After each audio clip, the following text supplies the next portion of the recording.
Welcome to the BS and Through Sports Show. It is April 22nd. It is Monday, and it is the Monday after the beginning of the Heat series versus the Boston Celtics. Yes, them fucking scummy ass Boston Celtics, them bum ass Boston Celtics. Well, guess what? They took the lead, the best team in the league, against the worst team in the playoffs because we're missing our best player. Took the lead 1-0. What a surprise. They beat us 114 to 94. Now, takeaways from this game. Takeaways from this game is it's unfair to Tyler Herro. Tyler Herro had 11 points. He's our number one ball handler, number one scorer coming into this game. No Terry Rozier, no Jimmy Butler, obviously. Terry Rozier needs to come back early.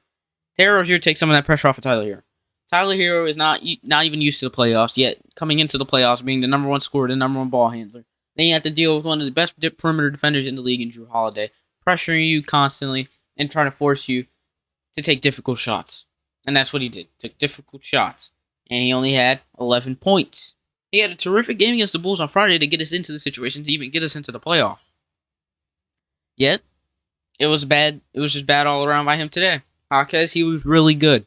Rookie, he plays like a vet. Been saying this since the beginning of the year. He's really good, and he's going to be really good for us. Hopefully, we don't get rid of him, even if we are going after a splash in the offseason.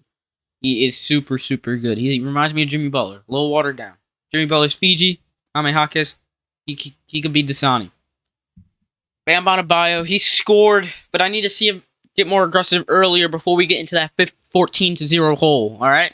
He got aggressive a little too late. We were already down 20 by the time he got aggressive. And he has that matchup on Porzingis. I trust him with that matchup on Porzingis. I think Porzingis isn't the best defender, yet Porzingis is a killer. He's an absolute sniper. Porzingis had 18 points, 4 threes. It felt like he hit every three in that game. He was a menace. He wasn't on the boards. Their leading rebounder is Jason Tatum. I always find that as a problem with the Celtics. Their leading rebounder is their number one scorer, but also not the biggest dude on the court. And that's Jason Tatum.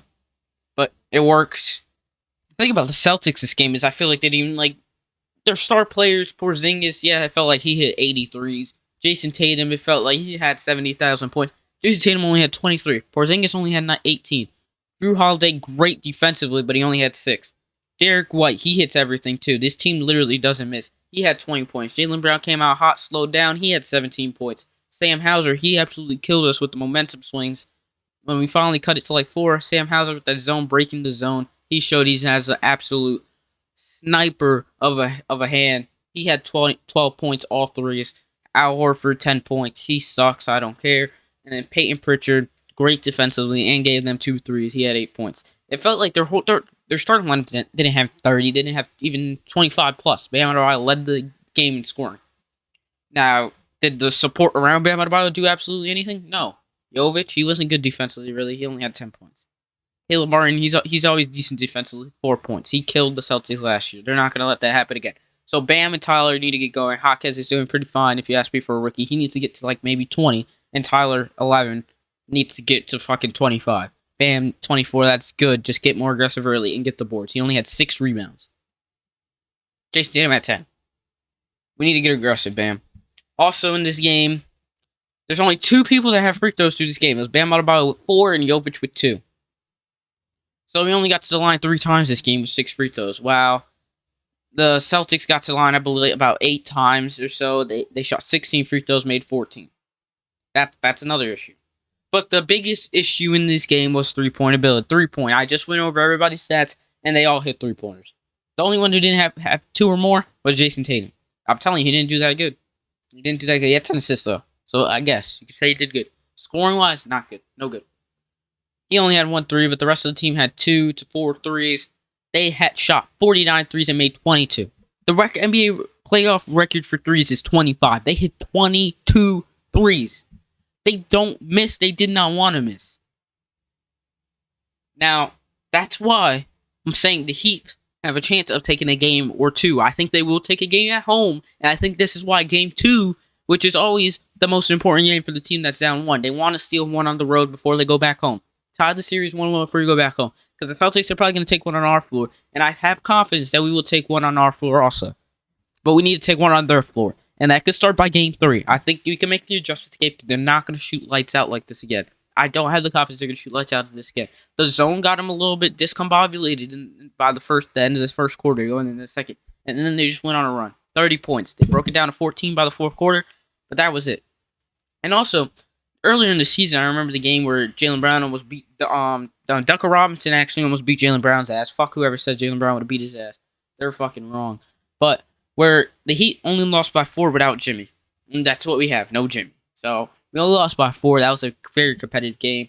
Also, I think at the beginning of the season we didn't have Jimmy either. That was an 8-point loss for the Celtics. Well, they beat us 3-0 in the season series, but I don't care. I think we can actually beat them. I think we actually have a chance taking 2. And once you take 2, you never know what happens after that. Maybe they get hot, maybe they get down on themselves. You never know. So, Game 2, Wednesday at 7 o'clock on TNT. I think the Heat have a chance. And that fucking Brian Scalabrine, son of a scrub bitch, I'll beat you in 1v1. You motherfucker. You, I don't know if you watched the video. I don't think he even watches the game. He probably just gives his opinion and throws it up in the air. You saw Drew Holiday push Caleb Martin and Jason Tatum. There is no reason to try to hurt Jason Tatum. Why would we try to call a timeout to hurt Jason Tatum? I mean, I would. If I was the coach, I don't care. But Eric Spoelstra was not like that. The Heat aren't like that. They're all about class. You're not going to go push Jason Tatum. Maybe you spark something, get into their head before the next game. You're not going to go out and hurt their other player. You don't call timeout to hurt their other player. Coach Spo doesn't do that. All right? I don't know what he was thinking. I mean, he didn't watch the video clearly, and he's still standing by it for some reason. But we need Terry Rozier. He's not going to come back, I think, during this series. I heard it's more week to week than day to day. And the series might not last very long if they keep on with this. But I don't think they're going to keep on. Celtics 37-4 at home. We need to take one at home. We need to take one in their house. We need to take one in TD Garden and take down the momentum, take down the energy.